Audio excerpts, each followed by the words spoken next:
자, 오늘 읽은 이 본문 속에서 몇 가지 단어들을 한번 먼저 밑줄을 그으면 좋지 않을까 생각해요. 우선 첫 번째는 갈대상자라고 하는 그 단어에다가 밑줄을 딱 그어놓으면 좋습니다. 갈대상자. 그리고 그 다음에 또 한 가지 단어는 뭐냐면 건져냈다라고 하는 단어에다가 밑줄을 이렇게 쳐보면 좋지 않을까 생각해요. 왜 그런 거 하면은 갈대상자라고 하는 이 상자의 히브리 말이 뭐냐면 테바라고 하는 말이에요. 테바. 근데 그 테바는 창세기 6장에 보면은 여러분들이 잘 아는 노아의 방주 이야기가 나오잖아요. 그래서 노아 식구들이 그 방주에 다 타고 그리고 온 동물과 짐승들을 다 노아 방주에다가 태우잖아요. 그때 그 방주를 히브리 말로 뭐라고 얘기하냐면 테바라고 그래요. 그러니까 오늘 여기 갈대상자에 모세가 들어가서 구원을 받잖아요. 그런 것처럼 노아의 홍수 이야기도 그 테바라고 하는 그 상자 속에서 노아의 가족들과 온 짐승들이 구원을 받는 거예요. 이게 구약에서는 딱 2번 쓰여져요. 여기 출애굽기하고 아까 창세기 6장에서 노아의 홍수 이야기 때 쓰여지는 단어가 바로 이 갈대상자라고 하는 이 단어 테바입니다. 그 다음에 건졌다라고 하는 말, 건져냈다라고 하는 말이 뭐냐면 모세라고 하는 말이에요. 그러니까 모세의 원래 이름의 뜻은 뭐냐면 히브리어로는 물에서 건져냈다라고 하는 뜻이고, 또 이집트 말로는 이 모세라고 하는 말이 어떤 뜻을 갖고 있냐면 누구누구의 아기 또는 누구누구의 아들이라고 하는 그런 뜻도 사실은 갖고 있어요. 이런 것들을 조금 이렇게 우리가 기억하면서 오늘 출애굽기 2장을 한번 쭉 읽어가 보면 좋지 않을까 생각해요. 창세기의 끝은 해피 엔딩이다. 그렇죠? 야곱은 잃었던 아들을 찾았고, 제가 이 잃었던 아들을 찾았다라고 하는 말을 신약에서 생각해 보면 사실은 누가복음 15장에 나오는, 그죠? 2 아들의 비유, 소위 탕자의 비유라고 하는 게 있잖아요.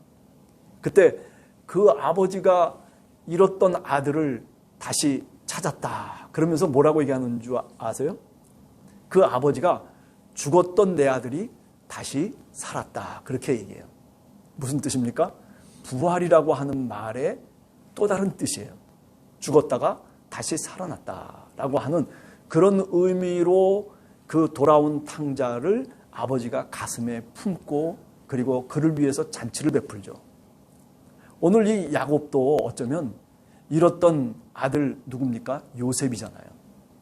그 요셉을 다시 찾게 돼요. 그때 기쁨이 어땠을까? 그런데 요셉은 돌아온 탕자보다도 더해요. 뭐예요? 애굽의 총리가 됐단 말이에요. 자, 온 가족이 아버지 야곱을 중심으로 하나가 되었다.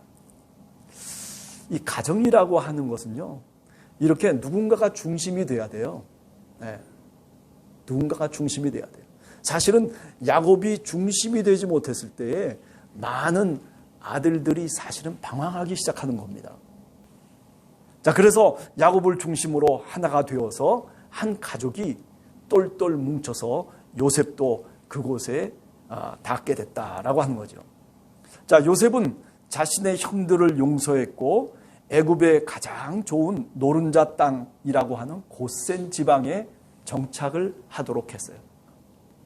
그런데 이 고센 땅은 어느 땅이냐면은 바로 그렇게 나일강 삼각주의 가장 좋은 중심에 있는 땅이에요.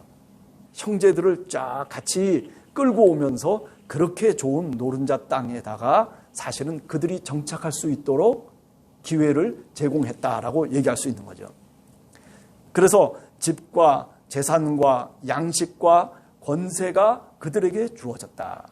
출애굽기 1장을 읽어보면 여러분들이 아다시피 그저 70명의 사람들이 이 애굽으로 이주해 오는 거예요. 거기에는 야곱을 포함해서 11명의 말하자면 그 야곱의 아들들, 그죠? 그리고 애굽에 있는 요셉을 포함해서 70명의 사람들이 애굽으로 이주해 와서 그래서 이 애굽 땅에서 몇 년을 살게 되냐면 430년 동안을 살게 돼요. 1장의 대략은, 출애굽기 1장의 대략은 다음과 같다. 세대가 바뀔수록 그들은 하나님의 복을 받아 더 강력해지기 시작했고, 이에 애굽과 그리고 바로 왕은 히브리 민족을 굉장히 위협적인 존재로 간주하였다. 그래서 더욱 학대하고 고된 노동을 부과하면서 그 히브리 민족들을 억압하게 된다. 시브라와 부하라고 하는 그 산파를 시켜가지고 이스라엘 사람들이 낳은 아들을 죽이라고 하는 그런 명령을 내리기도 했지만, 하나님은 보이지 않는 손이 되어서 오히려 그들을 통해서 히브리 민족을 돕게 된다. 그죠? 이제 2장에서 출애굽기의 주인공이기도 한 모세가 이제 등장합니다. 이것은 벌써 이제 얼마나 지나고 난 거냐면은 거의 400년이 지나고 난 거예요. 그러니까 1장에서부터 2장으로 넘어가는 그 시기는 사실은 우리들의 그 달력으로 치면은 400년이 지나간 거예요. 네. 근데 사람들은 그런 걸 모르고 그냥 1장에서 2장으로 금방 넘어가는 보다 이렇게 생각하는 사람들도 많이 있지만 그것은 성경을 잘 몰라서 그런 생각을 하는 겁니다. 자, 모세는 부모 모두 레위 지파에 속한 사람들로 통해서 결국 이 땅에 모세가 태어나게 됩니다. 모세가 태어난 그 땅은 애굽 땅이죠. 그죠? 400년이 흐르고 난 다음에 그 땅에서 모세가 말하자면 태어나게 된 겁니다. 우리가 1장 22절에서 알듯이 애굽 왕 파라오 람셋 2세는 사내의 아이를 낳으면 다 나일강에 던져 죽이라는 유아 살해 명령을 이미 내린 시점이었다. 사실 모세의 아버지가 누군지에 대해서 출애굽기는 관심이 없다. 참 재미난 게 뭐냐면은 모세의 아버지가 누군가에 대해서 어떻게 보면 모세의 이야기 속에서 굉장히 중요한 인물로 대두돼야 되는데, 그런데 모세의 아버지에 대해서는 별로 이야기가 없어요. 그죠? 여러분들 읽어보면 알겠지만은 오히려 모세 주변에는 누가 있냐면은 여인들이 가득 차 있어요. 그래서 여러분들이 잘 아시는 것처럼 오늘 본문에 보면 그 모세의 누이 이야기가 나오고, 그리고 어머니 이야기가 나오고, 그리고 역시 바로의 딸 공주의 이야기, 역시 어떻게 보면 이제 모세를 자신의 아들로 삼는 또 다른 어머니의 이야기가 사실은 나오고 있다라고 하는 거죠. 신학적으로 보자면 모세는 갈대 상자 테바에 담겨 나일 강가에서 구원을 받는다. 갈대 상자는 히브리어로 테바인데 이 단어는 구약에 단지 2회 사용되며 창세기 6장 14절의 방주와 동일한 용어이다. 노아의 방주는 거대한 홍수에서 노아의 식구를 구했다. 모세라는 이름도 히브리어로는 물에서 끌어낸다는 뜻이다. 이런 맥락에서 모세는 갈대 상자에 담겨 애굽의 공주에게 구함을 받고 다시 나일강 물에서 구원을 받은 모세는 당시 애굽에 살던 히브리 민족을 구하는 야훼의 종이 된다. 자, 이때 아기 모세의 주변을 멀리서 살피던 누이가 바로의 딸에게 다가가서 유모를 구해주는 중개자로 나서게 된다. 그리하여 모세는 공주의 아들이 되며 모세라는 이름을 갖고 자라난다. 그러나 하나님은 어린 모세를 고아와 같이 내버려 두지 않았다. 모세는 자신의 친어머니의 젖을 먹고 유모와 누이의 보살핌과 애굽 공주의 보호 속에서 장성하게 된다. 그러나 모세는 히브리인이었다. 그는 3개월을 간신히 숨어 있을 때 아마도 레위 족속으로 당연히 할례를 받았을 것이다. 애굽 사람들은 할례를 받질 않아요. 그런데 반해서 이 모세는 이제 태어나자마자 3개월 동안 숨어 있었잖아요. 그러다가 안 돼가지고 결국 갈대 상자에다가 그 어머니가 그 모세를 담아가지고 이제 띄워보낸 거란 말이죠. 그죠? 그러니까 그 3개월이라고 하는 말이 왜 이 출애굽기 2장에는 나와 있겠느냐라고 보면 역시 할례와 관련이 있었을 것이다라고 생각돼요. 아이가 난 지 며칠 만에 할례를 행하도록 되어 있죠. 8일 만에 할례를 행하도록 돼 있어요. 그러니까 할례 받은 어린 아이를 보면서 그 애굽의 공주가 이 히브리인이구나라고 하는 것을 금방 알 수 있었던 것은 뭐냐면 그 어린 아이를 보니까 할례가 되어져 있는 거예요. 자, 그러면서 결국 이 모세가 바로의 딸 공주의 그 아들로 자라나가면서 이제 장성하게 되지 않습니까? 그러는 그 과정 속에서 여러 가지 심리적인 문제들이 발생할 수 있었겠다라고 하는 그런 가능성을 우리가 생각해 볼 수 있습니다. 그 친어머니가 유모로 다가와서 그래서 모세에게 젖을 물리도록 그렇게 누이가 주선을 하기도 하고, 그리고 애굽의 공주가 모세를 보호해주는 역할을 하게 되는 거죠. 자, 그러나 모세는 분명히 히브리인이었어요. 그죠? 따라서 모세는 성장하면서 자신이 히브리인이라는 사실을 잘 알고 있었을 것이다. 애굽의 궁중에서 자라고 있지만은, 그러나 벗어보면 자기는 누구예요? 자기는 히브리 사람이에요. 네. 자, 모세는 나이 들어가며 내가 히브리인인가 애굽인인가라는 자기 정체성의 혼란을 겪었을 것으로 생각된다. 여러 나라에 사실은 그 입양했던 사람들이 겪는 그런 그 심리적인 과정이 있는데, 그게 뭐냐면 정체성의 혼란이라는 거죠. 예. 내 뿌리는 분명히 저 아시아 한국이라고 하는 사우스 코리아인데, 그런데 나는 내 부모를 모르는 거예요. 그리고 더 나가서 많은 사람들 속에서 내가 하나의 가족으로 살고 있음에도 불구하고, 그런데 나는 저 사람들과 피부도 다르고 눈 모양도 다르고 그리고 모든 게 다른 거예요. 어떻게 보면 그 가족의 어떤 일원으로서 살아가는 게 은혜이기도 하지만은, 그러나 그것을 말하자면 당하고 있는 입장에서 바꿔서 생각해 보면 자기 자신에 대한 물음이 생기는 거죠. 그게 자기 정체성에 대한 물음을 이제 가질 수밖에 없는 거죠. 애굽의 궁중에서는 공주의 아들이지만 애굽의 주류 사회에서는 그저 낯선 이방일 뿐이었다. 그가 겪는 정체성의 혼란은 그를 분노케 하는 뿌리였으며, 좀 더 견디며 참아내야 하는 것들에 대한 결핍 증상을 모세는 결국 보이게 된다. 애굽의 관리가 좀 자기 동족 히브리인을 못살게 구는 것을 보면서 참질 못해요. 분노를 참지 못하고 그냥 일을 저질러 버린 거죠. 이제 모세가 장성했을 당시에 일반 히브리인들은 모세와는 반대로 대체로 사회적으로 하층민 노예 계급이었다. 사실 생각해 보세요. 내가 히브리 사람인데 근데 자신과 동족이라고 형제라고 얘기할 수 있는 사람들은 다 뭐예요? 저기 저 람세스에 가가지고 국고성에 가가지고 그래가지고 피라미드를 만들고 그리고 성을 만들고 그냥 하루하루 힘들게 살아가는 고된 노동 속에 죽어가고 있는 사람들이 바로 내 동족이었던 거예요. 근데 나는 이 궁중에서 지금 사실은 호의호식하면서 그 바로의 딸의 보호 아래서 지금 살아가고 있는 거거든요.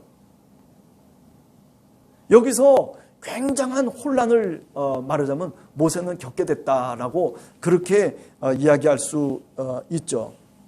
자, 출애굽기 2장에서 생각해 보면 이미 히브리 민족은 애굽에서 산 지가 400년 어간이 지난 때였다.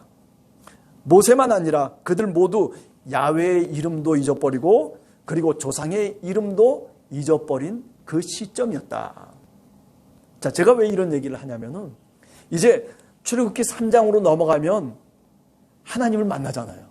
그죠? 미디안 광야에서 가시떨기에서 막 불이 타는데, 그런데 이상해서 가까이 갔을 때 그 불 속에서 하나님이 모세를 불러요. 모세야, 모세야. 그래서 겁이 나지만은 그 부름 속에 하나님의 부르심 속에 가까이 갔을 때 네가 신발을 벗어라. 이곳은 거룩한 곳이다라고 그렇게 그 가시떨기 불꽃 속에서 하나님의 음성이 들려오잖아요. 도대체 당신은 누구십니까? 라고 얘기하면 나는 네 조상의 하나님이다라고 얘기하잖아요. 그러면서 얘기를 합니다. 네 조상의 하나님? 나는 누구냐면 바로 아브라함의 하나님이고 그리고 이삭의 하나님이고 그리고 야곱의 하나님이다. 그런데 지금 몇 년이 지난 거예요? 400년이 지난 거예요. 그 지금 누가 우리 조상인지조차 왜 노예 생활을 하면서 수많은 사람들이 고통 속에 살아가고 있기 때문에 이거는 무슨 믿음을 생각하고 무슨 자기 조상을 생각하는 그런 여유가 사실은 현실 속에서 없는 거예요. 다 잊어버린 거예요. 하나님의 이름까지도 다 잊어버렸어요. 그들의 눈앞에는 히브리인에게 가해지는 그 고난과 학대의 현실만이 엄연히 놓여 있을 뿐이었다라고 하는 거죠. 자, 이런 현실 속에서 두 번째 장으로 넘어가 보면 이런 현실 속에서 모세는 더욱 이중적이고 그리고 모순적인 인간으로 탈바꿈하고 있었다라고 하는 거죠. 이제 이런 배경을 통해서 11절 이후에 사건이 벌어지는 겁니다. 죽이고 죽는 사건이 벌어지는 거예요. 자, 그런 모세의 이야기가 11절 이후에 이어진다. 그가 성인이 되어 겪게 되는 스토리다. 언제인지 모르게 모세는 자신이 히브리인이라고 하는 자기 정체성을 더 강하게 나타나게 된다. 애굽의 관리가 동족 히브리인 형제를 치는 것을 보았을 때였다. 아니, 그때가 언제인지 모르지만은 그러나 40살이 돼서 사실은 도망가잖아요. 근데 그 40이 되어져서 자기 형제 동족을 치고 있는 것, 물론 그런 일이 그전에는 없겠었습니까? 그전에도 많이 있었겠죠. 그런데 오늘따라서 갑자기 이 모세의 마음속에 울분이 터쳐나오는 거예요. 그 당시 히브리인을 애굽의 관리가 치는 것을 보았을 때 그때 바로 그런 분노가 치밀어 올랐던 것이죠. 자, 여기서 치다는 쳐 죽인다로도 사용될 수 있다. 그 히브리어로는 지금 나와 있는 것처럼 나카라고 하는 말이에요. 근데 이 나카라고 하는 이 말은 친다는 말, 히트라는 말도 있지만은 그러나 이것은 쳐 죽인다라고 하는 킬이라고 하는 말도 사실은 있어요. 그러니까 어떻게 보면 그냥 단순하게 모세가 그냥 누가 관리가 말하자면 자기 동족 히브리 민족을 어떤 사람을 쳤기 때문에 그래서 그를 죽였다라고 그렇게 보는 것은 프로이드적으로는 그렇게 볼 수도 있을지 모르지만은 그러나 그렇게 보면 안 되는 겁니다. 어떤 식으로 봐야 되냐면 역시 모세는 정당하게 쳐 죽인 거예요. 예?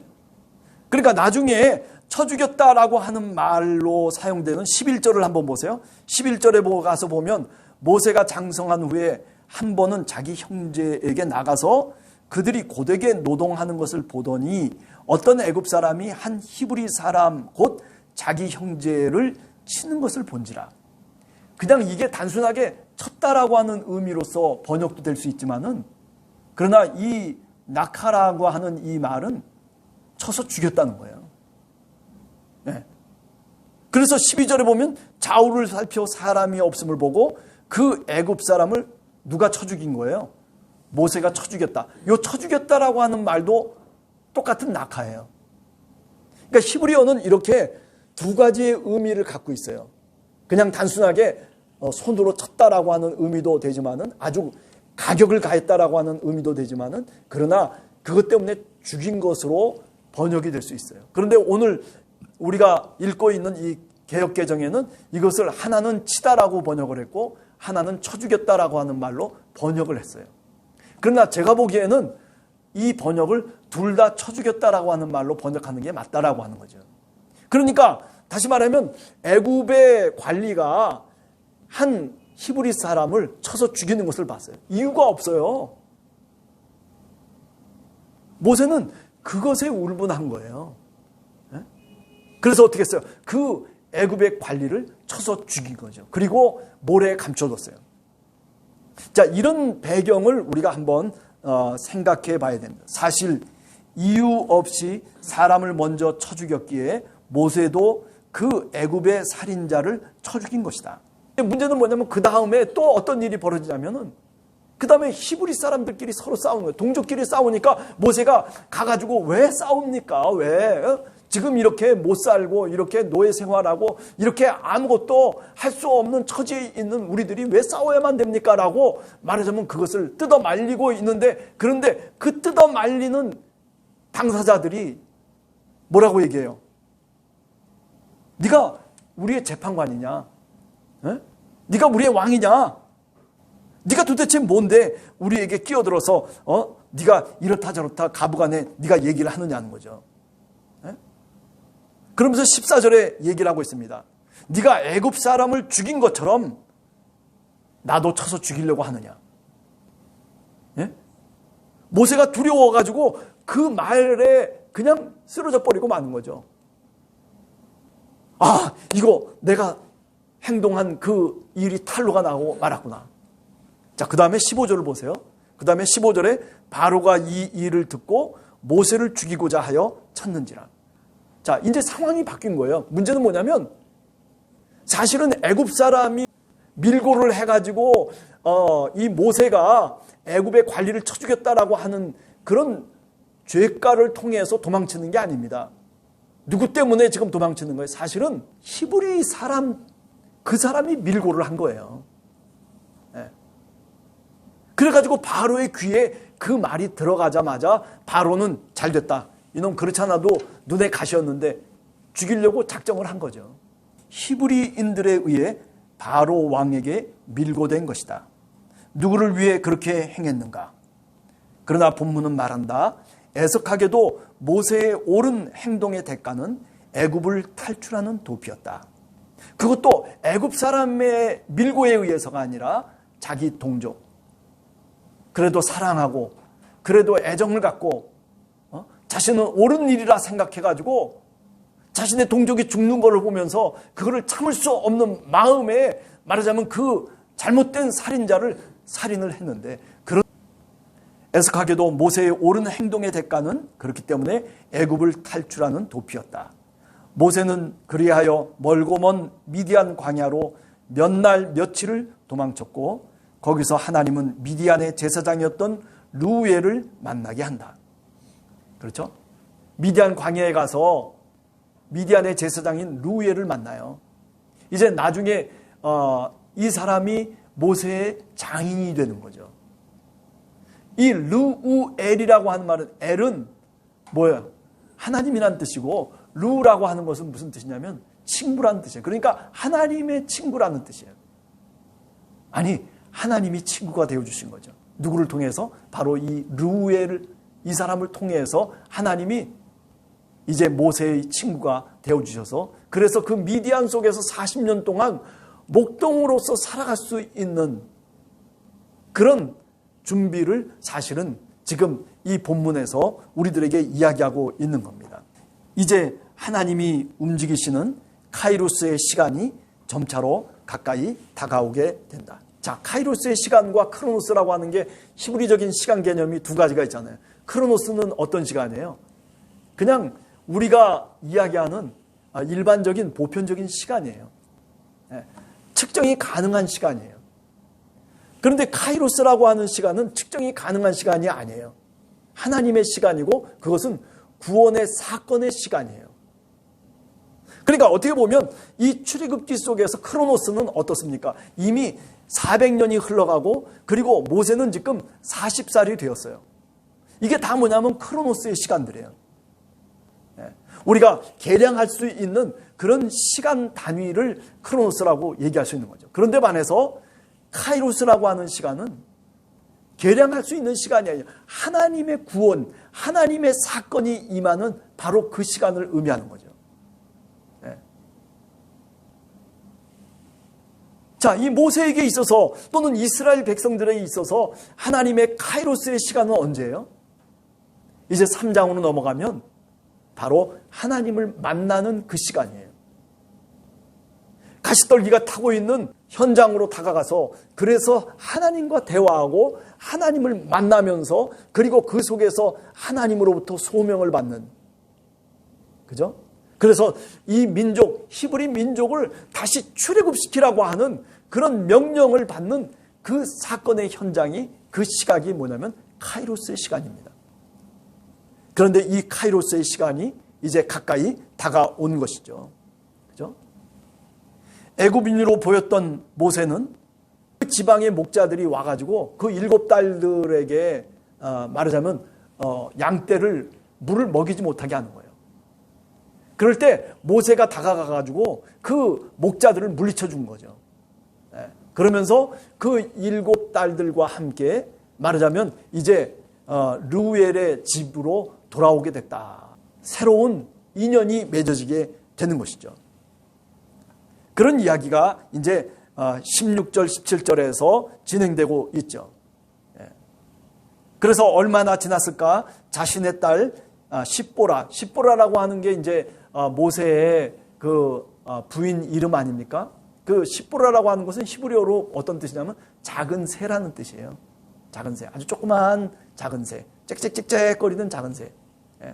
그 십보라를 모세와 결혼시키고 그리고 그 결혼을 통해서 게르솜을 낳게 된다. 한편 여러 해를 거치면서 애굽의 바로 왕이 죽었고 그와 동시에 애굽에 사는 이스라엘 자손은 고된 노동으로 말미암아 탄식하며 부르짖었다. 하나님은 히브리 민족의 탄식 소리를 들었다. 아벨의 핏소리가 땅에서 하나님께 상달되었던 것처럼 이스라엘 자손의 고통의 부르짖음이 끝내 하나님의 귀에 들렸다. 이런 현상은 어제 오늘의 일이 아니다. 사실 크로노스의 시간은 400여 년을 지나는 중에 있었다. 역시 모세의 경우도 크로노스의 시간은 40년 미디안 광야의 목동으로 보내는 시간이었다. 그러나 하나님의 카이로스의 시간은 이제 다 찼던 것이다. 출애굽기 3장으로 넘어가면 바로 카이로스의 시간을 우리는 만나게 된다. 그렇죠? 이 목동으로 미디안에서 르우엘이라고 하는 장인과 더불어서 사실은 40년 동안 목동의 역할을 하게 됩니다. 그러나 오늘 우리가 성경을 보면 그런 얘기가 나와 있질 않아요. 나중에 이제 비로소 성경을 읽어보면서 우리가 알게 되는 것은 이 미디안 광야에서도 역시 모세가 몇 년을 살았어요? 40년 동안 목동의 역할을 했어요. 그러니까 언제 부름을 받게 되냐면은 40년 애굽 생활 그리고 40년 미디안 광야에서의 목동 생활을 하게 되니까 언제요? 80세에 부름을 받는 거예요. 80세에 비로소 가시떨기에서 불타는 가시떨기에서 하나님의 음성을 듣고 그리고 자신의 하나님의 이름이 무엇인지를 깨닫고 그리고 자신의 조상이 누구인지를 깨닫고 그리고 사실은 하나님으로부터 소명을 받게 되는. 자, 하나님은 히브리 민족의 탄식의 소리를 들었다. 그렇죠? 카이로스의 시간은 이제 다 차서 그래서 이제 비로소 출애굽기 3장에 들어가서 이제 그런 시간이 꽉 참으로 인해서 결국 하나님의 구원의 시간이 이제 다가오게 된 거죠. 어디에게? 모세뿐만 아니라 이스라엘 백성에게 그런 시간이 다가오게 됐다라고 하는 거죠. 바로 모세와 하나님이 서로 만나며 사명이 주어지는 그때이다. 이런 구원의 때는 어디에서 시작되는가? 바로 하나님이라고 말하는 말부터 시작된다. 제가 2장을 읽으면서 참 23절에서부터 25절까지를 굉장히 중요하게 제 나름대로 생각을 했어요. 보세요. 여러 해 후에 애굽 왕은 죽었고 이스라엘 자손은 고된 노동으로 말미암아 탄식하며 부르짖으니 그 고된 노동으로 말미암아 부르짖는 소리가 하나님께 상달된지라. 24절부터예요. 하나님이 뭐를 들으셨죠? 고통의 소리를 들으시고 그리고 하나님이 뭐를 기억했어요? 아브라함과 이삭과 야곱에게 세운 언약을 기억했어요. 자, 지금 계속 주어가 누구로 나오고 있습니까? 하나님이. 25절은 또 어때요? 25절도 하나님이. 그죠? 또 하나님이. 계속 끊임없이 하나님이. 이게 바로 카이로스의 시간을 의미하는 거예요. 여러분들이나 저나 우리가 크로노스라고 하는 시간 속에서 우리가 측량할 수 있는 시간에 우리의 시간 속에서 세속적인 시간 속에서 우리가 살아가고 있지만은 하나님이 우리의 음성을 들으시는 그때가 카이로스의 시간이에요. 하나님이 우리에게 다가오시는 그때가 카이로스의 시간이에요. 하나님이 우리를 기억하시는 그때가 카이로스의 시간이에요. 제가 무슨 얘기를 하려고 하는 거냐면 우리의 주어가 내가 아니라 하나님으로 바뀌어지는 그때부터 카이로스의 시간이 우리에게 다가오는 거예요. 하나님의 구원의 사건이 우리들에게 어떻게 다가오느냐 하면은 내가라고 하는 것이 아니에요. 모세가 내가 하는 그때는 그런 크로노스의 시간이에요. 모세의 시간이에요. 내가 무엇을 말하든지 간에 하나님이 하셨습니다. 하나님이 기억하셨죠. 하나님이 역사하셨죠. 하나님이 하시는 일입니다.